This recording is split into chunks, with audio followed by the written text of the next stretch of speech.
Lo que hicimos en nuestra terapia intensiva de Rosa y La Plata durante un periodo que se estudiaron 63 pacientes, de los cuales 45 habían cumplido los criterios de inclusión.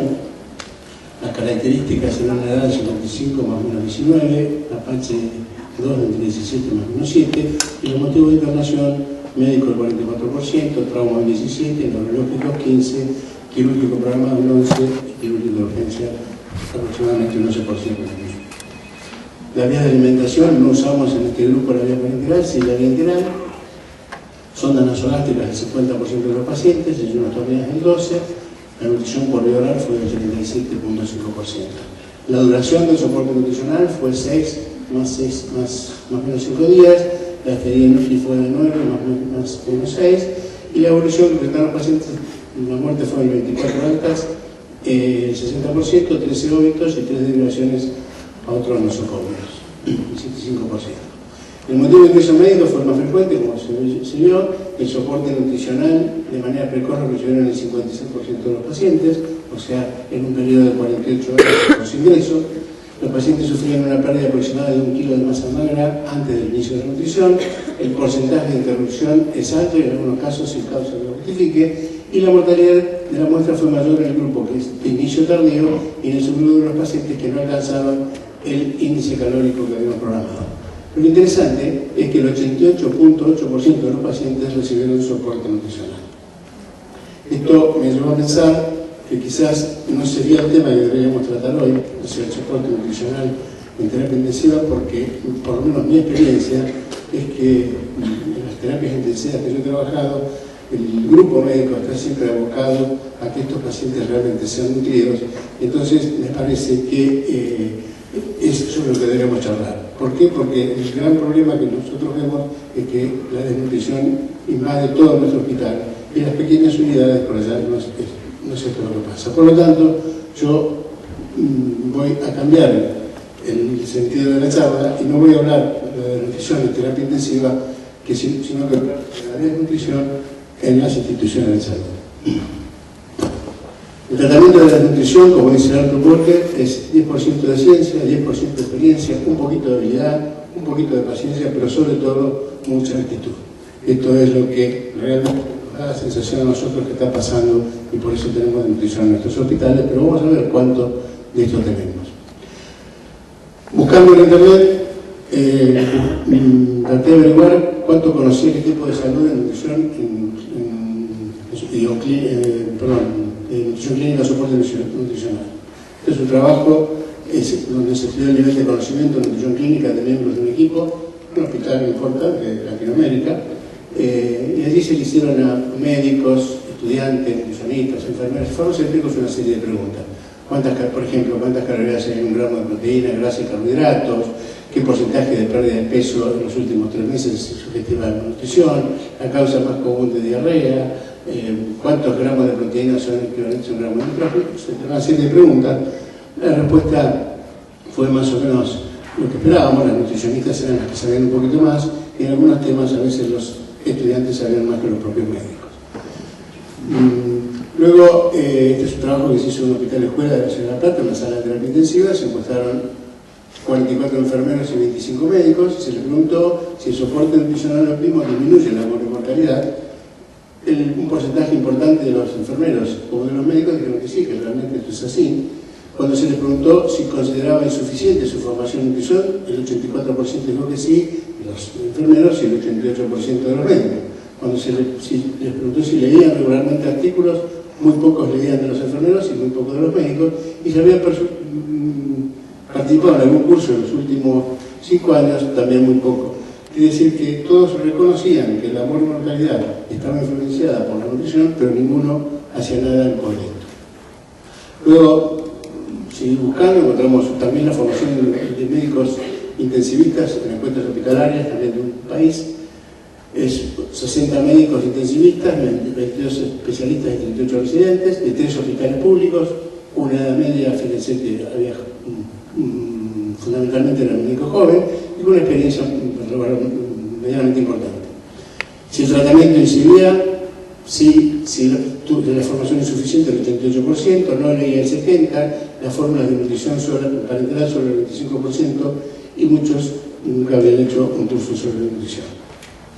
¿Qué significa esto? Entonces que la formación aparentemente o el interés por el soporte nutricional o la nutrición dentro de los hospitales públicos deja bastante que desear. Con lo cual uno debería pensar que dentro de las instituciones uno debería generar un equipo de soporte nutricional. Tal vez en una primera etapa no con la intención de hacer asistencia, sino de hacer educación, generar protocolos y ver de qué manera se puede mejorar el soporte, o sea, el estatus nutricional de los pacientes que entran adentro de estas instituciones. Un equipo de soporte nutricional básico debería estar compuesto por un nutricionista, un médico y un enfermero, pero obviamente puede ser que el paciente necesite una nutrición parenteral, entonces quizás haya un farmacéutico. Si el paciente tiene algún trastorno de nutrición, pues hay que agregar un fonoaudiólogo, un odontólogo que tiene un rol, etcétera, etcétera, etcétera. Pero básicamente, con un nutricionista, un médico y una enfermera, podemos formar este equipo. Buscando definiciones de nutrición, encontré esta que decía que la desnutrición es el estado de nutrición en que una deficiencia de energía, proteínas y otros nutrientes causan efectos adversos y medibles en la composición y función de los órganos y la evolución clínica. Es importante que dice medibles, y esto es interesante porque si algo es medible, a nadie se le ocurriría pasar, ya sea un médico, una enfermera, una nutricionista, frente a un paciente que tiene 0,20 de glucemia y que eso no genera alguna actitud. Si nosotros podemos medir la nutrición y nos interesamos en esto, probablemente no dejemos pasar esta situación. Una manera de medir es colocar de pronto algún método de tamizaje, no sé, que esté en la entrada del hospital, que hay muchos métodos, como ven. Nosotros nos gusta mucho la evaluación global subjetiva, pero bueno, hay una serie que cada uno podrá adaptar a su hospital o a su capacidad en cual sea. Pero también un montón de parámetros diagnósticos de nutrición, y fíjense que uno podría medir los pliegues cutáneos, la albúmina, la transferrina, la albúmina, pero cuidado con estos datos, porque si estos datos están en un paciente dermatizado, probablemente estos datos sean erróneos si uno los toma aisladamente. Siempre hay que tomar más de un dato. También pasaría lo mismo si este paciente tuviera una deshidratación severa, porque esto es una exageración. Pero bueno, recuerden que estamos midiendo miligramos por ciento, miligramos por decilitro, con lo cual la hidratación va a influir bastante en ese valor. Si nosotros medimos el índice de masa corporal, que recuerden que es el peso sobre la altura al cuadrado, si nosotros tenemos un paciente que tiene un índice de masa corporal de 36.6, seguramente nos podemos imaginar que es un individuo con estas características. Si de pronto nos aparece un índice de masa 41.4, el cirujano va a decir, no, me vas a traer un obeso, yo no quiero operar esta cosa. Y resulta que un señor con un índice de masa corporal de 41.4 es un señor, que para nada es un obeso. Entonces, tengamos cuidado con los números solos, aislados, no sirven para nada, hay que acercarlos al paciente y acompañarlos siempre de una evaluación clínica. Ustedes saben que hay dos tipos de nutrición, el kwashiorkor o nutrición aguda, donde hay una combinación de estrés metabólico más una disminución del aporte calórico. Los pacientes tienen depresión de las reservas de proteínas viscerales y de trastornos inmunológicos. Por otro lado está el marasmo, que es la nutrición crónica. También aquí estos pacientes vienen con compromiso de la función inmunitaria y nosotros lo que vemos habitualmente o más se ve dentro de los hospitales es la situación mixta, es un marasmo más un estrés metabólico. Cuidado con la obesidad, estamos cansados de ver pacientes en terapia intensiva obesos que parecen bien nutridos y después a la hora de querer sacarles el respirador nos cuesta mucho porque en semejante masa una atrás se encuentra con un diafragma muy pequeño y no nos permite de ninguna manera sacar el respirador. No tomemos solamente la desnutrición como esto que vemos anteriormente, hay desnutriciones que tienen que ver con los micronutrientes, entonces hay una serie de síntomas, ¿sí?, que también nos tenemos que buscar, que son la expresión de un déficit de alguna de estas cuestiones. La inanición, por algunos simple, puede ser muchas veces una elección, muchas veces puede ser una protesta. Este es el tipo de inanición simple, pero tenemos una inanición más injuria. Esta es una chiquita con una cirrosis hepática, esta es una pancreatitis hemorrágica, un paciente con una herida de bala. O sea, acá hay inanición, hay falta de aporte, pero también hay un gasto excesivo porque el paciente está injuriado. Este paciente que le mostraba recién, fíjense esta fecha, el 3 del 7, esta era lo que le había provocado la herida de bala y varias fístulas. Con solamente 14 días de nutrición, por una yeyunostomía, este paciente comenzó a cerrar su pared. Pero ¿qué pasó? Estábamos resolviendo el problema, porque si uno aporta nutrientes y por otro lado no resuelve el problema, sea la infección o lo que sea, para nada el paciente va a mejorar. Pero en la medida que nosotros pudimos mejorar, digamos, el estado del paciente, el estado clínico del paciente, la nutrición comenzó a generar sus efectos. Acá tenemos también injuria más soporte nutricional. Es decir, esta es una paciente con un tumor cerebral de 45 días de evolución. Pueden decir que aquí hay un poco de edema, pero seguramente no se la ve tan nutrida. Esta es una fístula colónica que se ve cómo está cerrando con soporte nutricional. Este es un paciente que no se lo ve desnutrido, aunque también puede haber edema, pero lleva 25 días de evolución. Esta es una mucositis en un paciente trasplantado de médula que se le estaba haciendo nutrición parenteral y también aparentemente tiene conservado un buen estado nutricional. Con lo cual, deberemos resumir que el metabolismo en la injuria, en la lesión, tiene distintos comportamientos respecto de su actividad metabólica. Fíjense que en el estrés agudo, el paciente hay una activación importante de mediadores, no así en la inanición crónica. Las fuentes de energía son mixtas, aquí son la grasa, la proteólisis es muy importante, o sea, puede haber una pérdida de nitrogenada muy grande. El paciente crónico lo que va haciendo es va adaptándose a esta nueva situación. Si vemos esta cuestión, fíjense que a veces lo que no hacemos nosotros sí lo hace el organismo. Estos son pacientes estudiados en las autopsias. Fíjense en las pérdidas de peso que tuvieron cada uno de los distintos órganos, pero el cerebro trató de conservar su peso y no perdió nada. Es decir, a veces el propio organismo hace cosas que nosotros no logramos hacer. En síntesis, la inanición crónica es, o sea, lo que uno hace es ahorrar proteínas para prolongar la vida, y en la inanición más la injuria se gasta todo lo necesario para evitar la muerte. ¿Cuál será la Argentina, la condición nutricional? Ahora sí vamos un poquitito de los pacientes internados en los hospitales. En el año 99, de la mano de la doctora Cremili y del doctor Mario Perman, y la Asociación Argentina de Nutrición Enteral y Parenteral, la ANEP, se hizo un estudio multicéntrico, sobre 5.000 y pico de pacientes, se valoraron 1.000, eran de 38 instituciones públicas y privadas, es decir, esto no solo se trabajó sobre hospitales, sino sobre clínicas, y de 17 ciudades. Aquí está la distribución. En la provincia de Buenos Aires hubo 8 instituciones, Capital Federal, Centro, Cuyo, allí está, el noroeste y la Patagonia, en Neuquén, 3 instituciones participaron en ese momento de este estudio. Lo primero que se hizo fue evaluar las historias clínicas. Cuando se buscó la talla, si estaba registrada la talla, el 87% de las historias clínicas no estaba la talla del paciente. En el 88% no había peso de ingreso, nadie los había pesado. El registro del peso actual en la historia clínica no figuraba en el 85.8%, y el registro del peso habitual no figuraba en el 86%, casi el 87%. El peso habitual era simplemente preguntarle al señor cuánto pesaba habitualmente, o sea, ni siquiera se necesitaba una balanza, ni nada por el estilo. Esto marca un desinterés en esta situación. Luego, las balanzas estaban a menos de 50 metros. Esto es importante porque un estudio similar que se hizo en Brasil, las balanzas estaban más lejos de 50 metros, entonces, bueno, hubo alguna situación para especular que, bueno, por eso no se había empezado. En cuanto si había alguna referencia al estado nutricional en la historia clínica, el 61%, no, se buscó en las historias clínicas si alguien había escrito algo sobre el estado nutricional del paciente. Es un número bastante benévolo, porque si nosotros encontrábamos una albúmina, alguien había puesto una albúmina dentro de la historia clínica, nosotros no creemos que la albúmina sea una cuestión que nos pueda hablar del estado nutricional, pero bien, también es cierto que la albúmina viene cuando uno pide un hepatograma, entonces quizás si esas albúminas vinieron en el contexto de un hepatograma y no porque nadie las haya pedido buscando el estado nutricional. Los días de ayuno que se observaron fue un máximo de 27 días y el promedio fue que los pacientes, estos 1.000 pacientes en distintas ciudades del país, estaban en promedio 9 puntos al día sin recibir ningún tipo de aporte calórico proteico.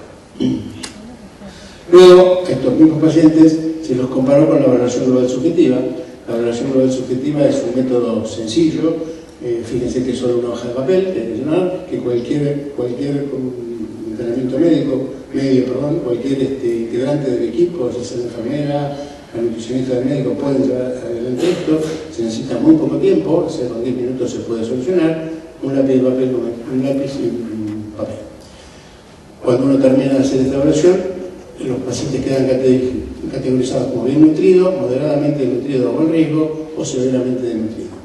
Bien, en este estudio que se hizo, el 31% de los pacientes tenían una desnutrición moderada o en riesgo y el 11.2% tenían una desnutrición severa. ¿Qué significa esto? Que entre severa y moderada, dentro de los hospitales, o estas instituciones, 1 de cada 2 pacientes estaba desnutrido. Piensen ustedes que cada vez que entra a una habitación, si hay 2 pacientes, 1 va a estar desnutrido. ¿Qué pasó con esto? Cuando se vieron los pacientes, por cada paciente de la clase A que se moría, o sea, un bien nutrido, se morían 4.7 de los moderados con riesgo y se morían 13 de los severamente desnutridos. Por cada neumonía que hacía un bien nutrido, 3 hacían 3.6 los moderados y 4.03 los muy graves. Lo mismo con la sepsis, lo mismo con las escaras y lo mismo con la licencia de sutura. Evidentemente, la nutrición no le hace bien a nadie. Pero no se sientan solos, porque este estudio se repitió en toda Latinoamérica y fíjense que en todos los países de Latinoamérica, o la mayoría de los países de Latinoamérica, sucede exactamente lo mismo. O sea, el promedio es aproximadamente del 59% de nutrición hospitalaria, estamos en ese casi 50%. Este trabajo fue publicado, por si lo quieren leer, en una nutrición del año 2003.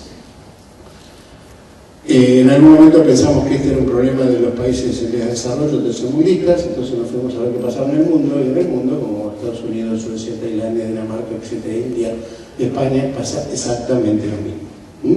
El promedio baja un poco, pero sigue siendo excesivamente alto. O sea, esto no es un problema de subdesarrollo, es un problema cultural que tendremos metido debajo de la piel.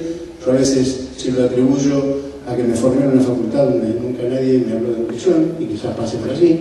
La nutrición, las nutricionistas es una profesión bastante nueva, quizás esté pasando por ahí y nos venga un futuro mucho mejor, pero bueno, por ahora es lo que tenemos. De todas maneras, este estudio que se hizo en el año 99 se está terminando de organizar ahora y se va a repetir el próximo año. Seguramente Neuquén también va a intervenir como intervino la vez anterior, y veremos que si está pasando lo mismo hemos podido mejorar en algo.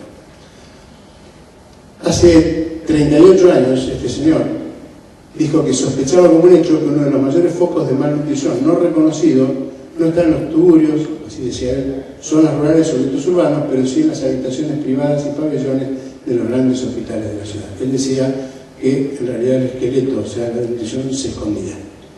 Yo les voy a leer lo que dijo este señor hace 37 años y comparen a ver si a ustedes les pasa algo. Falta de registrar el peso y la talla de los pacientes, ya lo vimos. Rotación frecuente de los integrantes del equipo de atención, enfermería sobre todo. Dilución en las responsabilidades del cuidado del paciente. O sea, esto es un problema de la nutricionista, esto no lo atiendo. Un prolongado uso de soluciones parentales salinas y glucosadas como única fuente de aporte energético, el famoso llorito. Falla en registrar los ingresos alimentarios del paciente, ayunos repetidos debido a la realización de pruebas diagnósticas que a veces se hacen y a veces se suspenden, entonces el paciente queda sin recibir el aporte calórico hasta el otro día. Administración de alimentos por sondas enterales en cantidades incorrectas, composición incierta y con condiciones higiénicamente inadecuadas. Ignorancia de la composición de las mezclas vitamínicas y otros productos. Falla en reconocer las necesidades nutricionales aumentadas debido a la agresión. Si el paciente, cuanto más agredido está, más nutrientes probablemente necesite. Conducción de procedimientos quirúrgicos sin antes establecer que el paciente está nutricionalmente óptimo. Pacientes que se operan o van a cirugía desnutridos cuando no es una urgencia. A veces sí, la urgencia es que el paciente debe entrar directamente al quirófano, pero a veces hay pacientes, como por ejemplo el cáncer de esófago, que generalmente es un paciente muy desnutrido, uno lo podría nutrir previamente y después llevarlo al quirófano en un estado de mejora nutricional.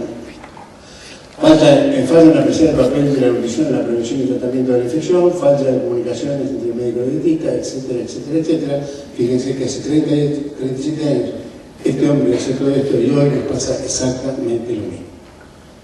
Por lo cual, una propuesta podría ser que nosotros, al ingreso del paciente, pongamos un tamiz, que puede ser la evaluación global subjetiva. Recuerden que la evaluación global subjetiva nos decía si el paciente estaba bien nutrido, en riesgo o malnutrido.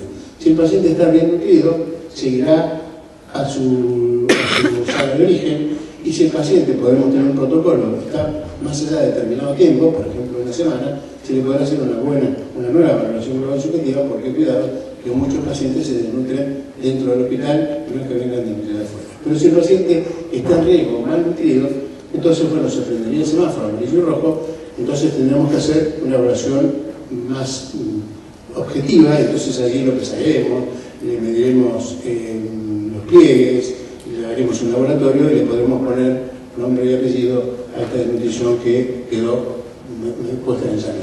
De acuerdo a esto, seguramente podemos generar una intervención nutricional. Entonces, ¿qué es el soporte nutricional o la intervención nutricional? Chichihuahua, que hacemos soporte nutricionales como un prócer, dijo que es un conjunto de maniobras o procedimientos para asegurar el ingreso adecuado de energía y nutrientes al organismo del paciente durante la realización de los procedimientos diagnósticos y terapéuticos, y yo me tomé el atrevimiento de agregar con aquellos pacientes que la ingesta oral esté contraindicada o sea insuficiente o sea inadecuada.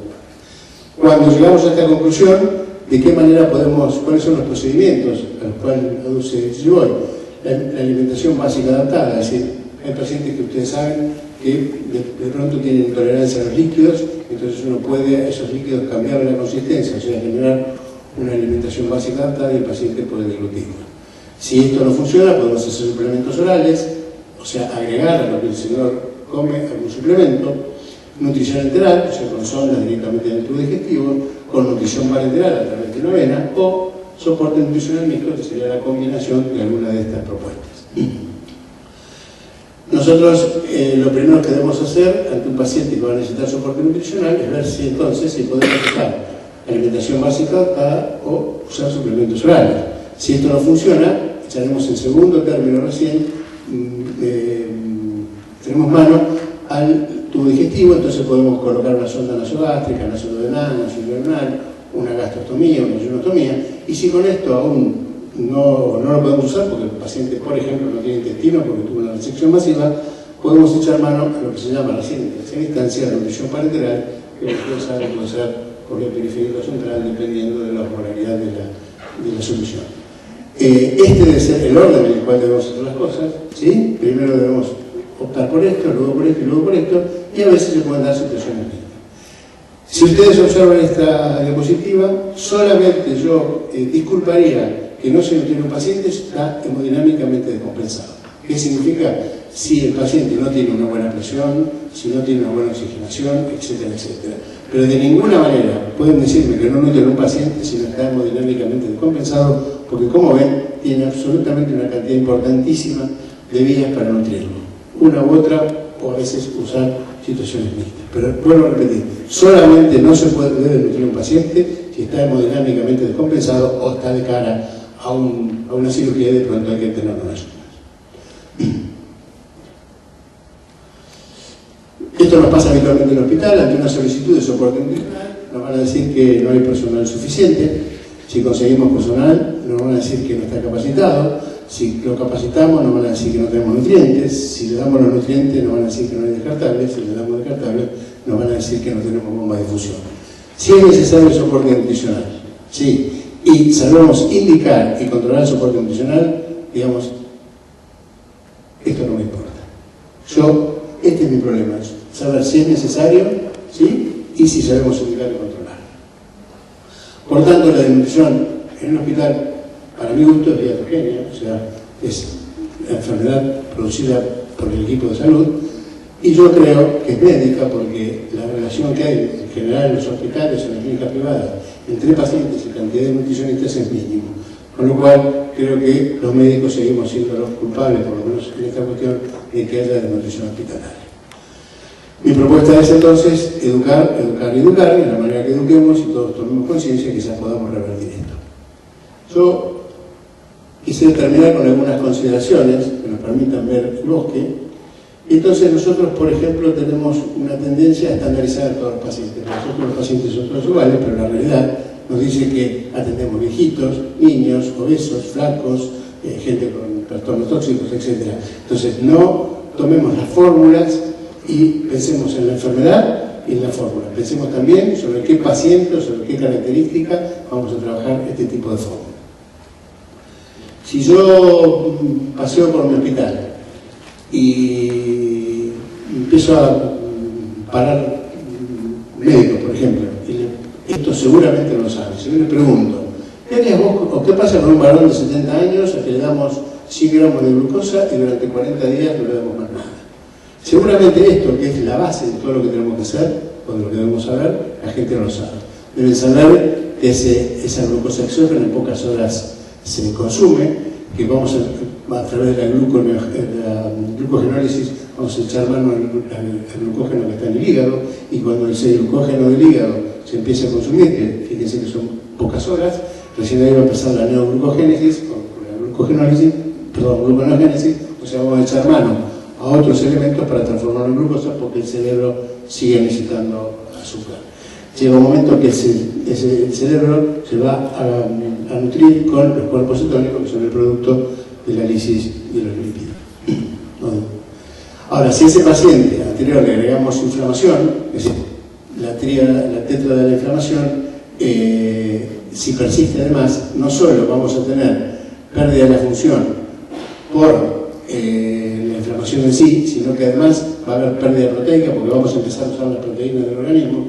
Y recuerden que cada vez que se pierde una proteína, se pierde la función. La proteína es función pura. Sirve para trasladar antibióticos, transportarlos, etcétera, etcétera. Pero si pierden proteína, recuerden que están perdiendo función. Si tenemos un paciente en shock, ustedes recuerdan que el shock tiene dos fases, una fase EP y una fase flow. Entre una fase y otra pueden transcurrir 48 o 72 horas. Pero bueno, en la fase EP lo que sucede hay una disminución del gasto cardíaco, del consumo de oxígeno, de la presión sanguínea, de la perfusión, la temperatura, etc. Entonces, en esta situación yo de ninguna manera puedo nutrir a un paciente. En este momento lo que tengo que hacer es ponerle soporte vital.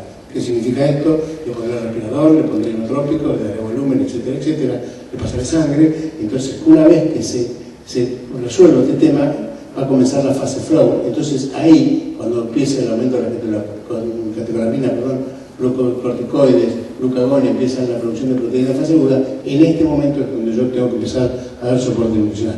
Pero exactamente en este momento, no esperar mucho más. Si el paciente obviamente está hemodinámicamente compensado, que era lo que decimos hoy.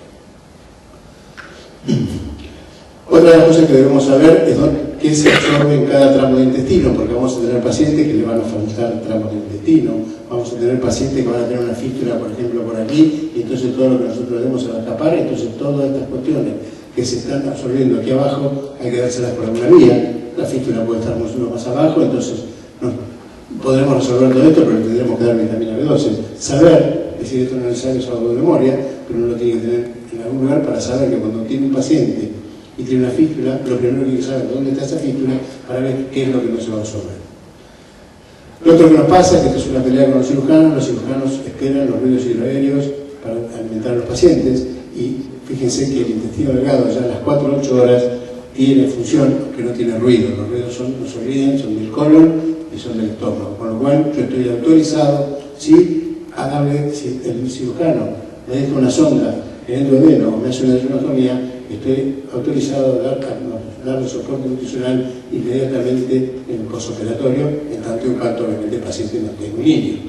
Otra de las controversias, para hacer la rinotomía, pídanle siempre al cirujano que haga la técnica de Wilson, que es tunelizar el catéter para que si por alguna cuestión se sale, el paciente no quede expuesto a una fístula.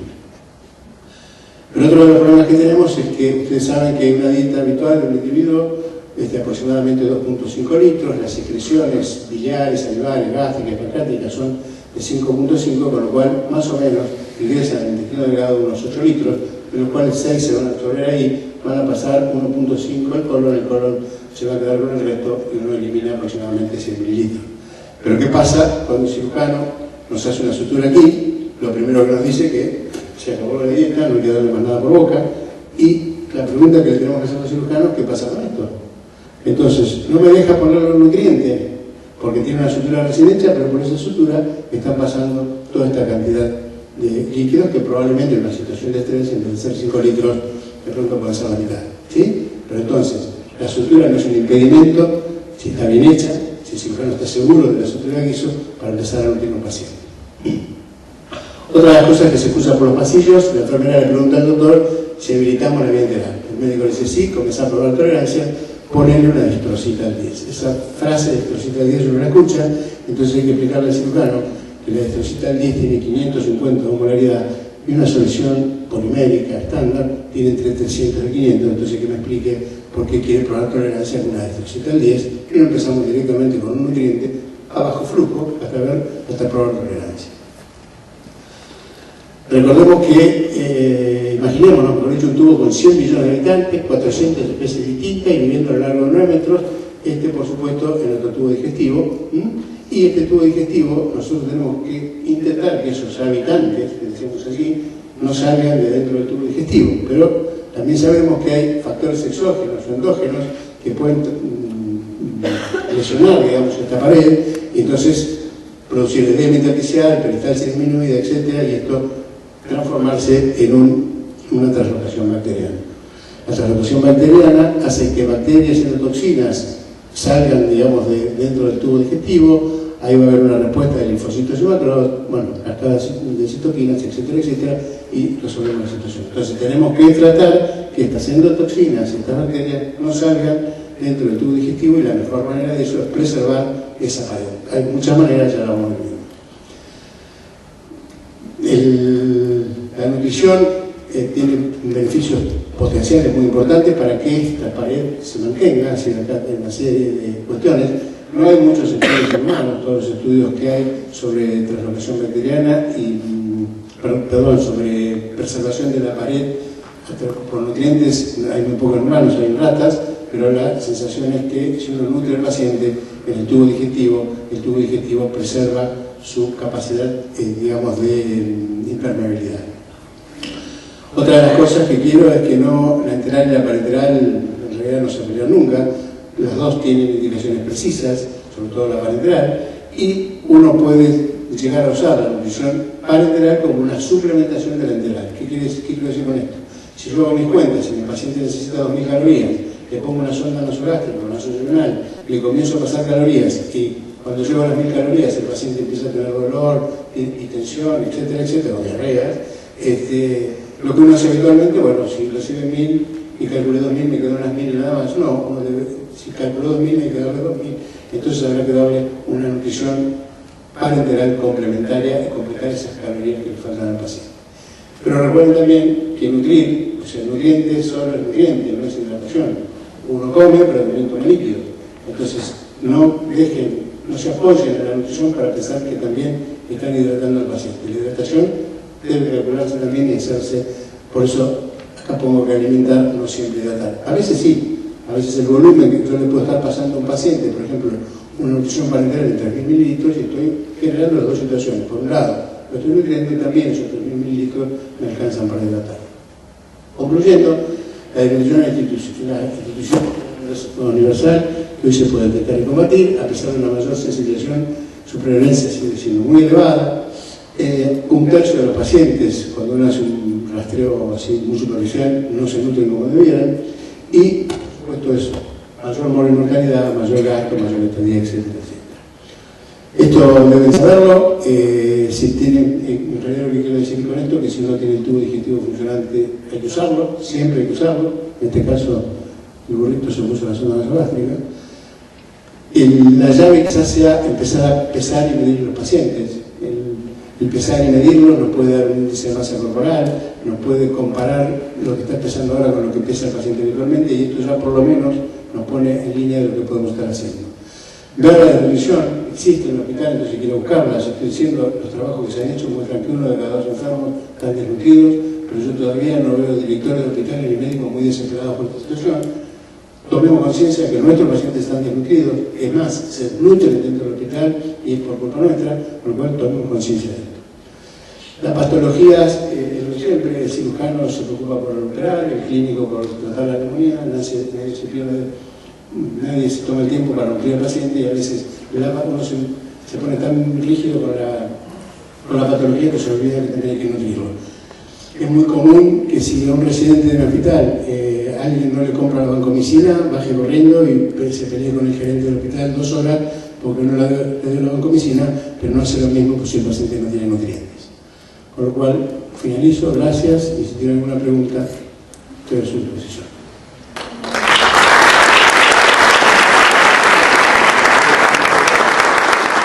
Esta imagen tiene que ver con, si no hay gota, no hay soporte. La única manera de hacer soporte es el de una gota.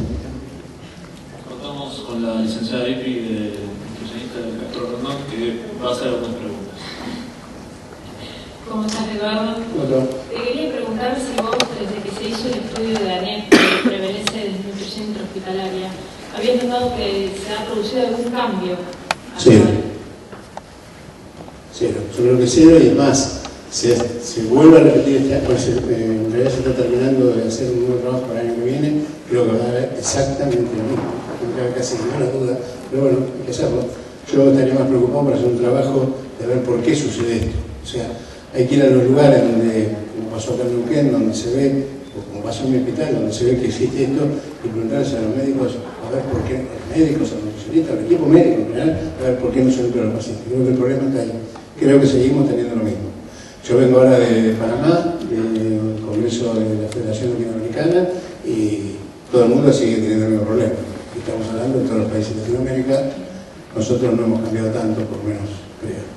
Sí, puedo decirte que es lo que dije al principio, estoy convencido que nuestra unidad de terapia intensiva del Hospital Rossi, en ese sentido, mejoró más de un 100%. O sea, hoy por hoy no se pasa sala con un paciente si no se habla de nutrición. Todos los pacientes están nutridos, algunos un poquito más tarde, otros un poquito menos, pero todo el mundo de alguna manera aporta al soporte nutricional de los pacientes. Y por la vía que sea.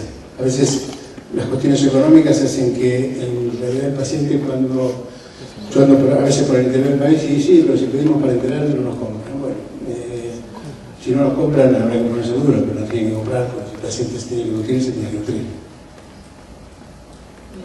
Te quería hacer otra pregunta. Teniendo en cuenta que el diagnóstico de desnutrición en un paciente en general no se contempla dentro de una historia clínica, uno cuando va a la historia clínica puede encontrar otro tipo de diagnóstico, pero no el de desnutrición, ¿cómo pensás o de qué forma podemos mejorar el tratamiento de este subdiagnóstico? Bueno, yo hoy lo mostraron una diapositiva. Puede ser una cuestión que es un tamizaje. Tamizaje significa que cuando el paciente entra al hospital, para el servicio que entre, no importa, cuando transpone la puerta del hospital, uno ahí podría hacer un tamizaje, que podría ser la valoración del subjetivo. Después, si el paciente está bien nutrido, irá directamente a su servicio, se lo reevaluará al tiempo, y si no pasa ese filtro, que queda moderado, en riesgo, porque convengamos que si un paciente tiene un accidente de tránsito, cuando llega al hospital no va a estar bien nutrido, porque hace media hora estaba bien nutrido. Pero ese señor tiene una patología que a mí me pone en saber que está en riesgo y que en breve se va a poner muy catabólico, va a usar sus proteínas y se va a nutrir. Nosotros estamos por hacer una experiencia en la sala de cirugía de nuestro hospital.